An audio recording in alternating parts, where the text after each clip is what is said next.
Namo Bhagavate Vasudevaya. Om Namo Bhagavate Vasudevaya. Om Namo Bhagavate Vasudevaya. Now that text 15 has appeared on the board, we will chant text 15.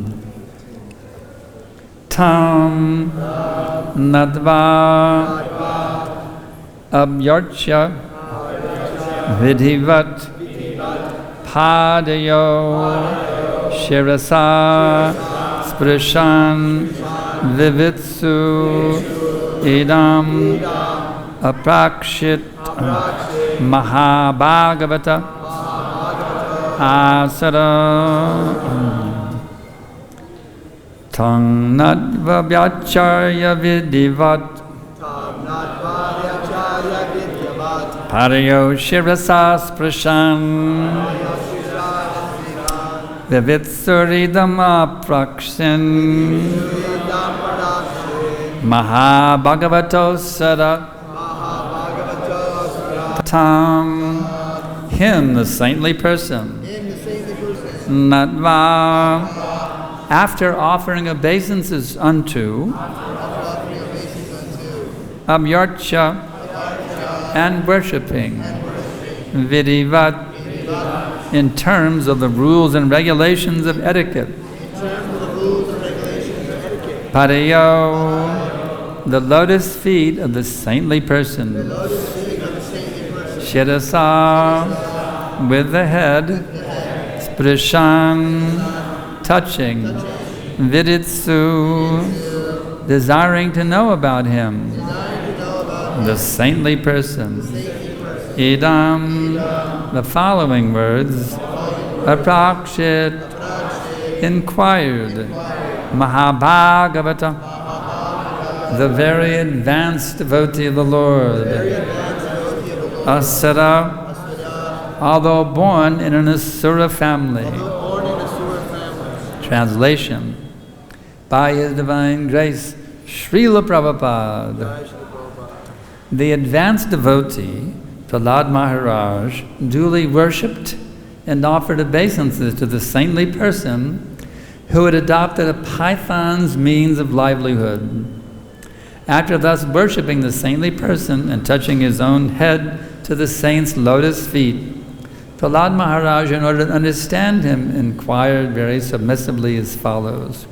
Vibarshikayam pivanam sojyamo bhagavan yata vittam chevodyamaptavitam boga vita vitam miha boginam kaludeho yam piva bhavati nanyata.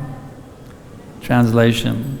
Seeing the saintly person to be quite fat, Prahlad Maharaj said, "My dear sir, you undergo no endeavor to earn your livelihood, but you have a stout body, exactly like that of a materialistic enjoyer. I know that if one is very rich and has nothing to do, he becomes extremely fat by eating and sleeping and performing no work." Purport.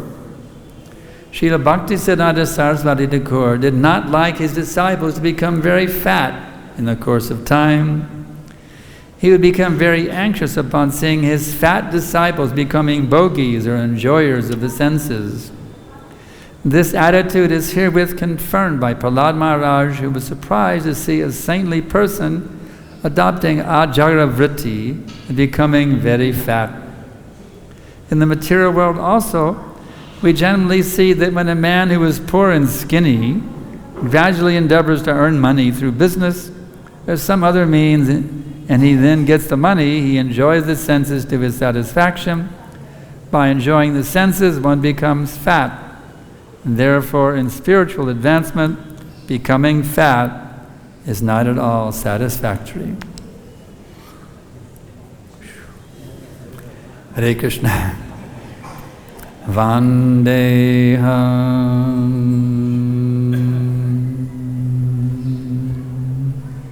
Shri Guru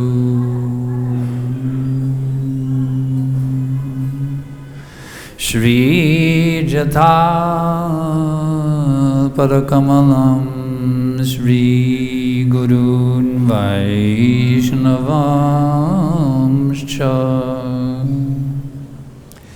Shri Rupam Sagrajatam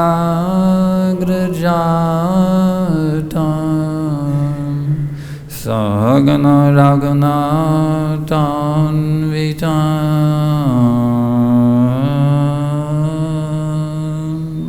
Tam Sajivam Sadaitam Savadutam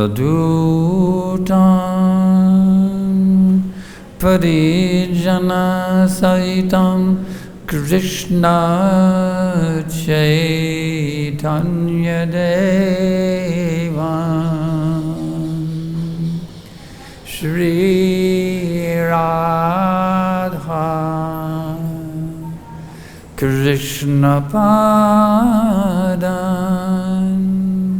Sahagana Lalita Shri Vishakon Vitamscha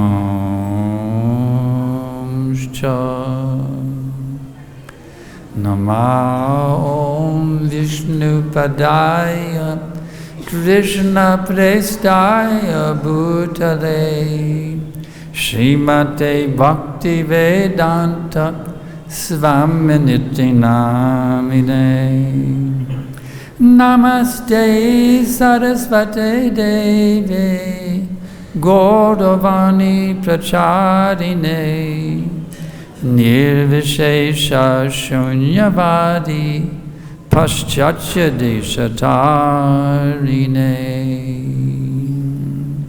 So, in our prasadam prayer, we say, now let us take this prasadam to our full satisfaction.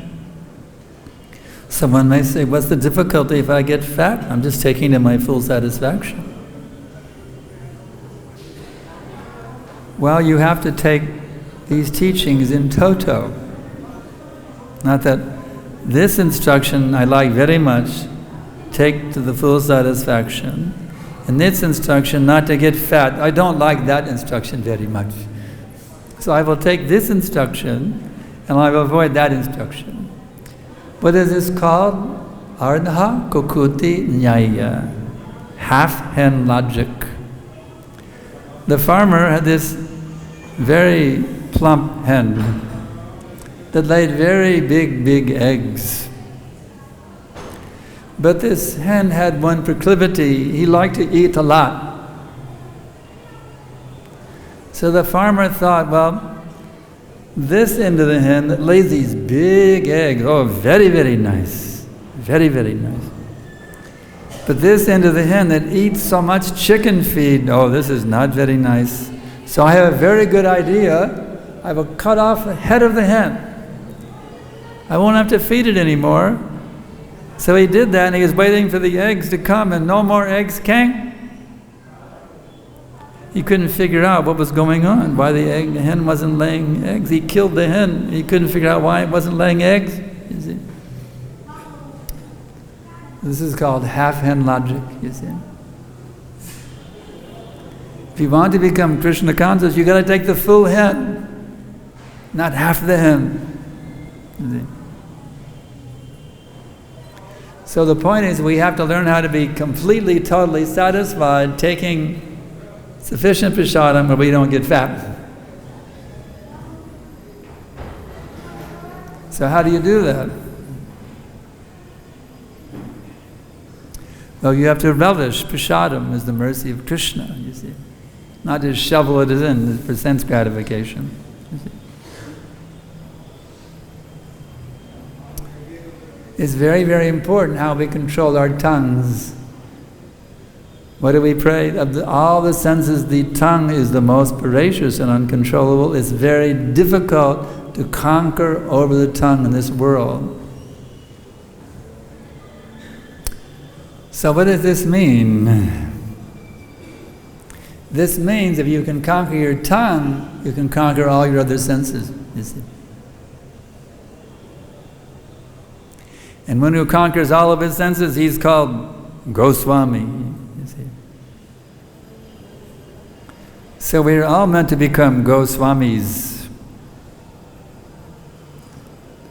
Whether you're a brahmachari, a householder, a vanaprastha, a sannyasi, we're all meant to be Goswamis, controllers of the senses, masters of the senses. Rishikesha, Rishikena, Sevanam. By always engaging our senses in the service of the master of the senses, Rishikesha. So someone may say, but I enjoy gratifying my senses. I mean, you people are trying to restrict me from what I enjoy. This is not a very good movement. I want to enjoy life. Well, the problem is they have a false conception of the self, you see. Instead of actually satisfying the real self, they're trying to satisfy a false self. Therefore, no matter how much they gratify their senses, they are never satisfied. Dushparena nalena cha. These senses burn like fire, and they are never ever satisfied.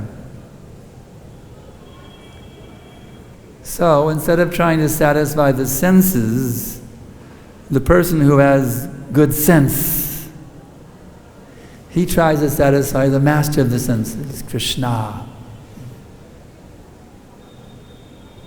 Because when you satisfy Krishna, who is the root of all existence, you satisfy absolutely everything, including yourself.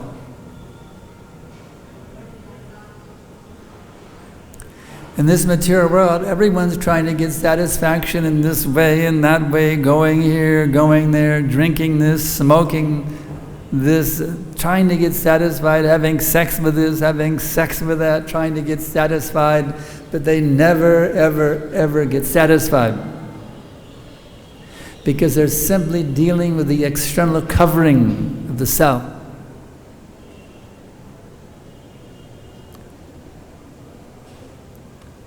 If I stick my shirt sleeve in the dal to try to get some nourishment, you see, I may stain my kurta, but I won't get any nourishment. If I want nourishment, I got to take the dal and put it in my mouth, then I become nourished.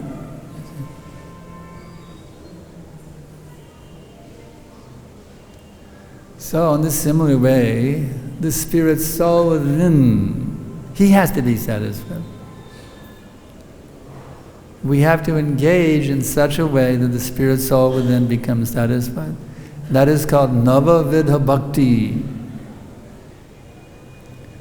The ninefold path of bhakti, beginning with hearing and chanting. So this is the actual satisfaction of the self. Look at Parikshit Maharaj.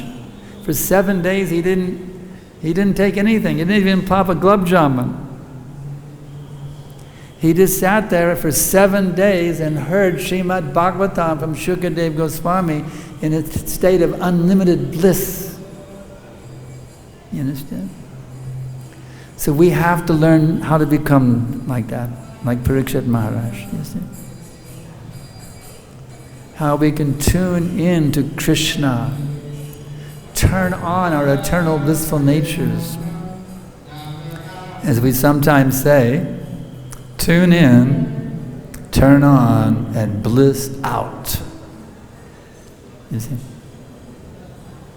We have to tune into Krishna, turn on our actual spiritual identities, and then we can relish unlimited bliss. You see? There's actually so much nectar in this vibration. Krishna. Rupa Goswami was noting, there's so much nectar in these 2 syllables, Krishna, that having one mouth is not enough. I have to have millions of mouths. So I get a little bit more of that nectar out of Krishna. And when those vibrations, Krishna, enter the holes of my the holes of my ears, there's so much nectar. I need billions and trillions and quadrillions of ears, so I can get at least a little bit more of that unlimited nectar which is oozing out, shooting out from Krishna. You see?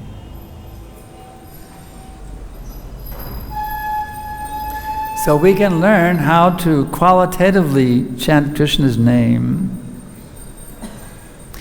We will be directly in contact with Krishna. If we can learn how to qualitatively chant Krishna's name, we'll be situated right there with Radha and Krishna. As good as seeing them face to face. We simply have to learn that art, how to chant without offense, you see. When the spiritual master gives initiation, he not only instructs at least 16 rounds daily, no illicit sex, no meat eating, no intoxication, no gambling. He also gives an explanation in his lecture of the 10 offenses. Prabhupada always did. You see. So the perfection of my relationship with my spiritual master, you see, is when I master not only following the 4 principles and chanting 16 rounds at least every day, but the perfection of my relationship with my spiritual master and with Krishna is to become an offenseless chanter of the holy names of the Lord. Absolutely offenseless. Because when I come to that platform, I am directly in contact with Krishna. You know what Prabhupada told me in one letter? He said, now you just qualify yourself to see Krishna face to face. Wow. Pretty powerful order from the spiritual master. So how does one do that? By becoming completely offenseless chanter of the holy names. So say, okay, I'll chant it, but I don't like the devotees, but I like the holy name. No, it doesn't work, because to blaspheme the devotees is an offense against the name. So I have to have good relationship with all the devotees also, you see. Not just the name. To heck with all the devotees, Hare Krishna, Hare Krishna. Just be a Bhajananandi, who cares about the devotees? Just be a Bhajananandi and chant. No. Unless we have proper relationships with Vaishnavas, the Shuddha, the pure name, will never manifest on our lips. Every Vaishnava is a representative of Krishna. Every Vaishnava.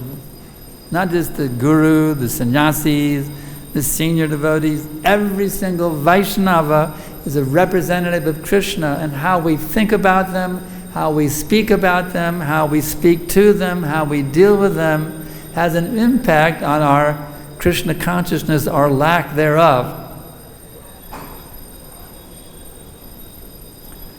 So we have to be in that mood. You see, sadhu sangha, sarva shaste kai, sarva shastas. In this way, sadhu sangha, sarva siddhi way. By the association of Vaishnavas, you see, one can achieve all perfection. So our chanting is very much dependent, the quality of our chanting is absolutely dependent on the quality of our relationship with devotees. So we must always strive to be absolutely offenseless in all of our dealings with Vaishnavas. And we make offense, we should be very, very humble and contrite. Very, very apologetic, you see. We have a problem in our movement. Devotees are offensive and they never apologize, you see. Never apologize, you see. They never take a humble mood, regret, you see. There's a problem we have in our ISKCON, you see. We have to be always very humble mood, you see.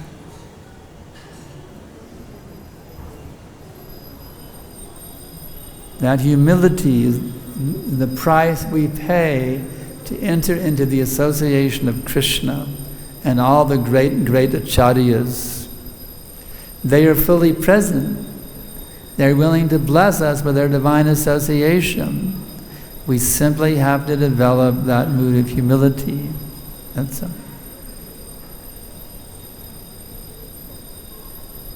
Prabhupada showed us that humility. Just like in his prayer, Adora Dori, all the happy day. How did he pray to his spiritual master? He said, "Save me a fallen, your divine grace." So that is the mood. Prabhupada showed us we have to always be in that mood that I am a fallen soul and I'm begging Guru and Vaishnavas and Krishna that I can be saved. That humble mood makes one very dear to the spiritual master, to the Vaishnavas, to Lord Chaitanya, and to Lord Krishna. So let us do that. Let us cultivate that humble mood very sincerely, with great intensity, and let us maintain that mood all times, in all places, in all circumstances. That mood will liberate us, you see, from all the nonsense, static we have floating around our brains right now, you see. Instead of all this static, we should simply be ecstatic, you see. But we're not fully ecstatic because we have so much static. Our relationships are not perfect with Vaishnavas, with Guru, and with the holy names. They're not perfect. That's why we're having difficulties, individually and collectively.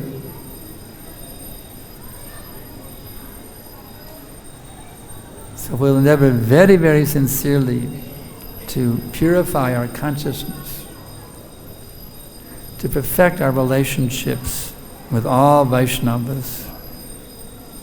Then we will feel an amazing awakening within the heart. Amazing, amazing awakening within the heart.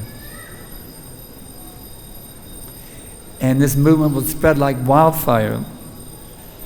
You know what Prabhupada ordered us? He said, deliver the world. Wow. It's a pretty big order. Your duty is to deliver the world. Well, that's not my duty. It's the GBC or the sannyasis or the gurus. No, it's an order for all of us. Our family business is deliver the world. So that means each one of us is responsible to deliver the world. Well, how we can do that? Well, we deliver ourselves. The point is, to whatever extent we've delivered ourselves, to that point, to that extent, we'll be potent for delivering the world. You see? There's that very nice prayer by there in the Bhagavad-Gita. Bahirna Singha Hridayena Singha. Nishringa within, Nishringa without. Prabhupada explains what that actually means. He expanded it out. He said, may Lord Nrsimhadev dwell within my heart, killing all my bad propensities, so that my mind may become completely clean and I can bring peace to the entire world. You know why we're praying every day? You know you're praying every day like that? That you can be a pure devotee, you can save the world? We're praying that every day. Bahir Nrsimha Hriday Nrsimha. Nrsimha within, Nrsimha without. We're praying being pure devotees and praying being deliver the world.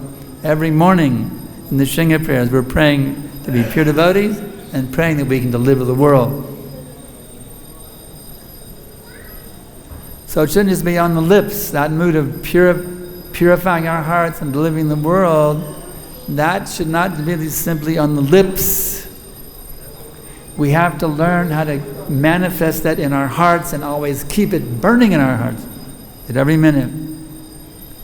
From the moment we wake up in the morning to the moment we take rest at night, that should always be burning, burning, burning in our hearts. You see? I must get out of this nonsense, this lust, this anger, this greed, this madness, this illusion, this envy, this laziness, this craziness. I got to get it out. I just got to get it out of here. It's been torturing me for millions and billions of lifetimes. I have to get rid of it now, completely rid of it. You see? So I can really carry out Lord Chaitanya's order, you see, to give Krishna consciousness to the suffering people of the world. You see? As Prabhupada said, physician, heal thyself. So our first business is we have to become Krishna conscious. Prabhupada one time said the most important thing is save the world, but even more important is save yourself. You see? So both things we have to focus on, but the most important thing is saving ourselves. You see? Otherwise you can't do anything for the world. If you yourself are rascal number one, you can't do anything for the world. You see? So we have to very seriously cultivate pure devotional service. Prabhupada wants all of us to become pure devotees of Krishna. You see? We have to please Prabhupada, to please him. You see? We have to follow these rules and regulations strictly. No illicit sex, no meat eating, no intoxication, no gambling. You see? Some say, well, there's the strict version of the regulated principles and there's the lenient version. Some people say, now we hear an argument nowadays floating around ISKCON. It's like Prabhupada also, he sometimes say, no sex out of marriage. So I think, well, I'll take the lenient version instead of the strict version. Sex is only for procreation. We hear that argument. The strict version is no sex only once a month after chanting 50 rounds. That's the strict version. The lenient version is no sex outside of marriage. They say that's actually another version you can follow. But that argument is fallacious. Just like we say, no meat, fish, or eggs. Sometimes Prabhupada just says no meat eating. So according to the lenient version, you can have fish and eggs too, right? If you take the lenient version, Prabhupada just said, he just says no meat eating. So that means I can have fish and eggs. It's the lenient version of the diet, you see. So this idea I can have recreational sex with my wife is like saying I can have fish and eggs. It's nonsense. Sex is for procreation, not for recreation. So if we start watering down the regulated principles, our movement is finished. I tell you right now, if we water down these regulated principles, our movement is finished. We have to keep it as Prabhupada gave it to us. We have to understand what Prabhupada said. We have to follow what he said. And if you do so, you'll get so much mercy. You'll take so much pleasure, you see. Actually, we don't need sex life. If you actually enter into chanting Hare Krishna with purity, with intensity, there's more pleasure in one utterance of Krishna than having sex with 10 million virgins. You understand? More pleasure. Krishna. You see, it's better than having sex with 10 million delectable virgin girls. Krishna. That's how much, that's just an approximation, of course. It's much better than that, you see. So in this way, we have to learn how to give up sense gratification by actually relishing the taste of Krishna's name.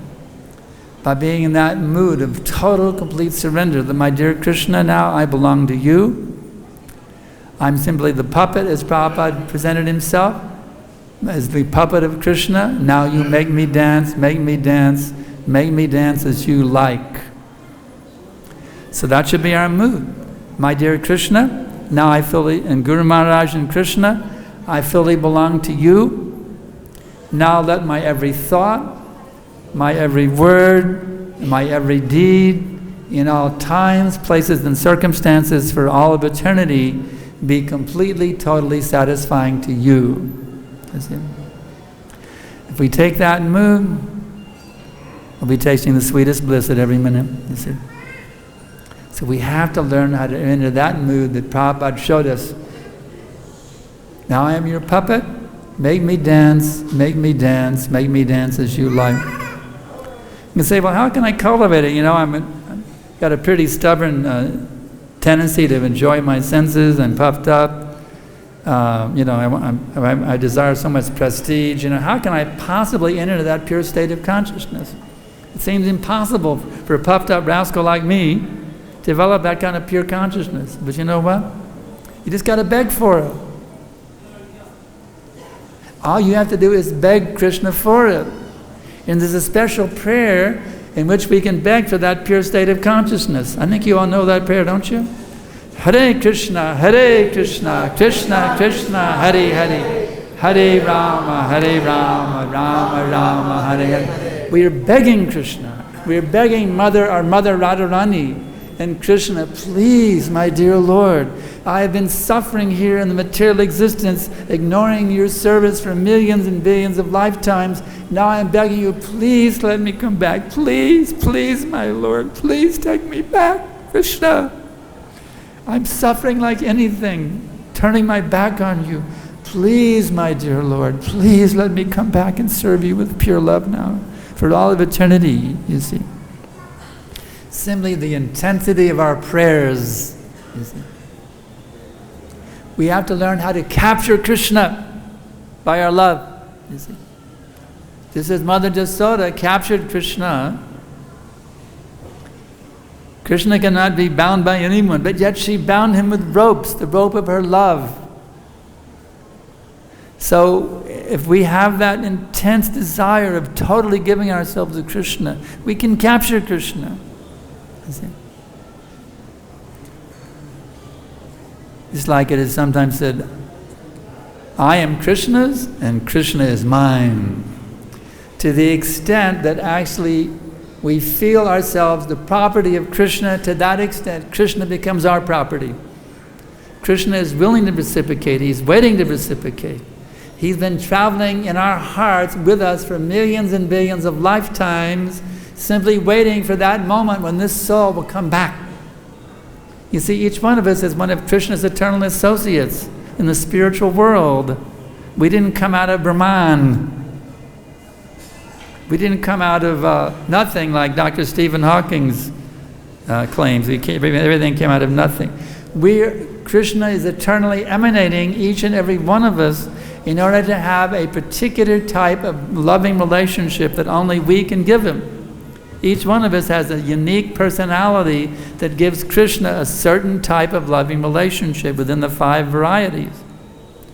So Krishna is missing us like anything, and he's traveling with us, just waiting, trying to facilitate us that we can come back to him. So as soon as we take that serious desire in our hearts, now my dear Lord, I'm coming back to you, I'm kicking out all this nonsense from my heart. Now all I want is pure love for you and nothing else for all of eternity. Please help me, Krishna, to achieve this. Krishna will do everything possible to help us. He'll give us a guru, he'll give us Vaishnava association, he'll give every facility to us.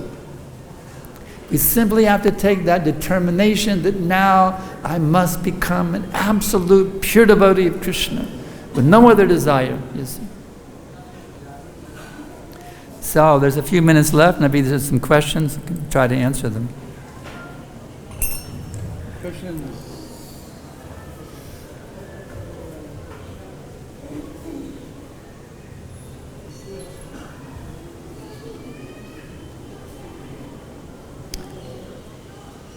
No questions.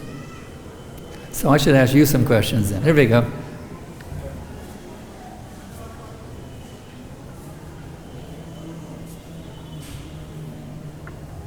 Hare Krishna. You mentioned that you often heard, I heard your lecture many times, and you often mentioned this point that sex is not for recreation, it's for procreation. Yeah, that's right.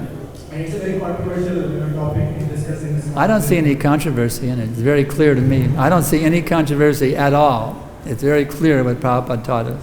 Yeah, go ahead. I personally believe as a Krishna conscious aspiring devotee, and anyone knows for sure that sex is not good for everyone, especially advancement. It cannot be good for anyone. It's only meant for, if at all, when a husband and wife comes together and they procreate one child, or for to make her a Krishna conscious. that is the goal of this Grahastha life, to adopt the ego. But I have this quote from Prabhupada. It's given to Bhavananda Maharaj, now is Prabhu. And in this quote, Prabhupada clearly mentioned that sex within marriage life is not a sin. But too much sex is not good for your future husband. But he clearly mentioned in this quote that sex within sex life, this marriage life is not sin. And some people, either husband or wife, many of them, they don't get it right, and they too much stick to their one point that they, too much emphasis they put on one aspect, and that's why relationships So if they're saying, well, I can have as much sex as I want because we're married, then at the time of death, they're going to be thinking about sex. The point is, unless you give up sex desire, you're not qualified to go back to Krishna. If you say, well, sex within marriage is no sin, that means I can have sex as much as I want. One Govardhan said, well, as long every day would be too much, but you wouldn't have it every day, but the thing is, that means you're still addicted to sex pleasure and you're not qualified to go back to Krishna. To go back to Godhead, you have to be free from sex desire. That's a fact.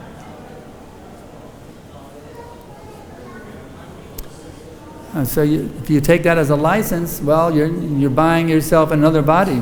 That's all. Someone who's having sex life or recreation like that, they're definitely not going to go back to Godhead, because they're not going to go back to Godhead. That's all. And the spiritual master will also have to take birth again to save them. So, you may use that as a license. Well, you can go ahead, have fun, but you're not going to go back to Godhead. That's all. Sex life is meant to be given up.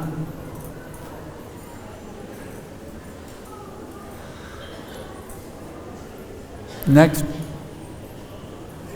You mentioned in your discourse that there's a strict version of this, there's no sex at all. It's only for procreation and nothing else. That's the rule. Sex is only for once in a month, after 50 rounds of japa. This quote clearly mentioned it's not sin to if a husband go for something. Half-hand logic. Half-hand logic. Half-hand logic. You're taking, this instruction is very nice, the problem, this instruction I like very much, this one I don't like, I'll ignore the other instruction and just take this one. It's half-hand logic. This instruction I like very much. Sex within marriage is no sin. I can have sex every, at least 2 or 3 times a week, It's because it's not a sin. But then Prabhupada's actual instruction that sex is meant for once in a month after chanting 50 rounds of japa, bus. That one I'll ignore. This one I like. It's half-in logic, Prabhu. It's half-in logic. Ardha kukuti nyaya. Good luck. Anybody wants to follow it, I can say good luck. You're not going to go back to Godhead as long as you're having recreational sex. You're not going to go back to Godhead because you're more attracted to sex than you are to Krishna. That's a fact. You're not going to go back to Godhead. Don't dream you can have sex and go back to Godhead. Back to Godhead means give up sex. Prabhupada ordered me to become completely free from sex desire. And he challenged me. He said, whether you can be like that. He challenged me. So it's a very important thing to give up sex desire. It's a very important thing. You can't maintain sex desire and become a pure devotee of Krishna. You can't maintain sex desire and go back to God. It's impossible. Impossible.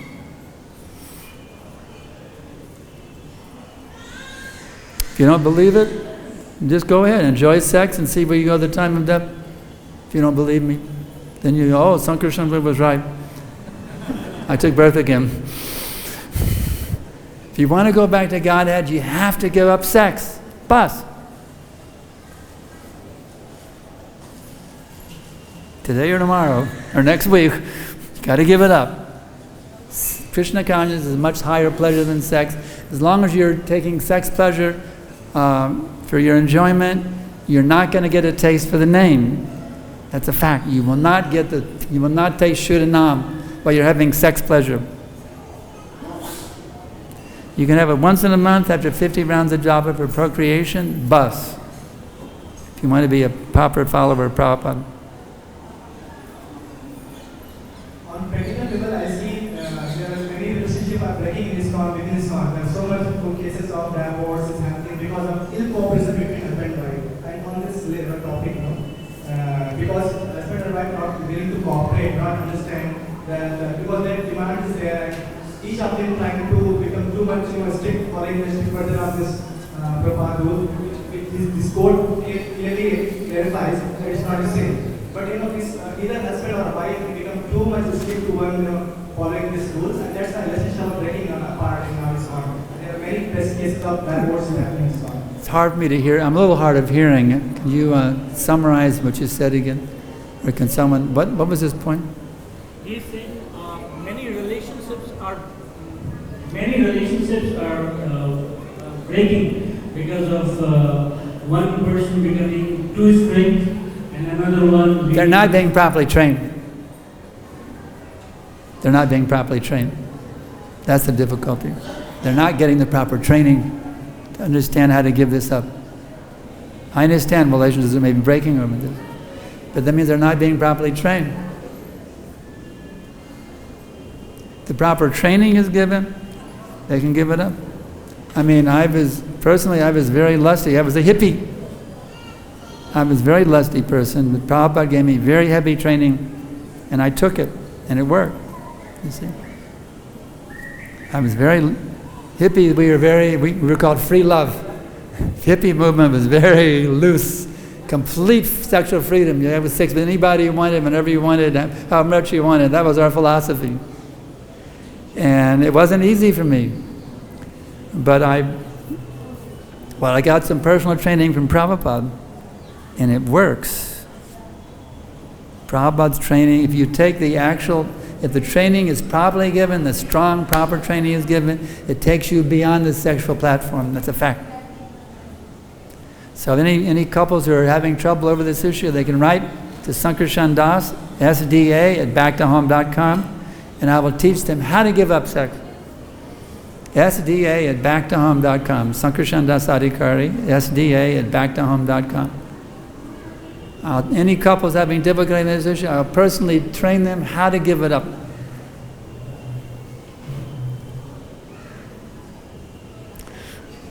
Because Krishna consciousness is better than sex. It is. It is better. It is better than sex. Otherwise, what am I doing here? It's much better than sex. Hare Krishna, Krishna Krishna, Hare Hare. Hare Rama, Rama Rama, Hare Hare. Anything else? Vishal Prabhu, my dear senior godbrother who joined in San Francisco in '68. Jai, give him the microphone. Well, the court reached that far.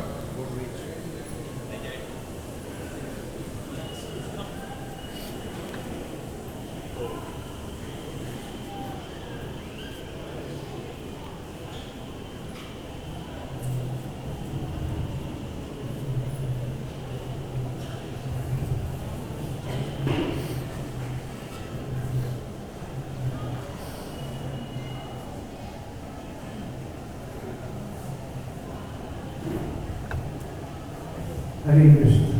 So your last statement from sex, we're putting down sex, but there's pure sex.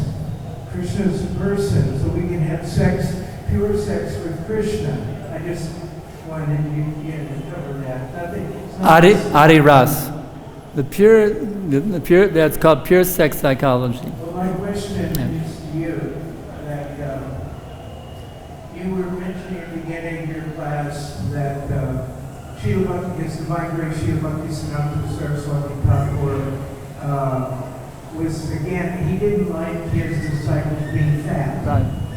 Okay, that's true. Right. But I understand his divine grace, Srila Prabhupada said that on feast days you can eat up to here, or eat until you waddle like a duck. So I wanted to know your comments. Yeah.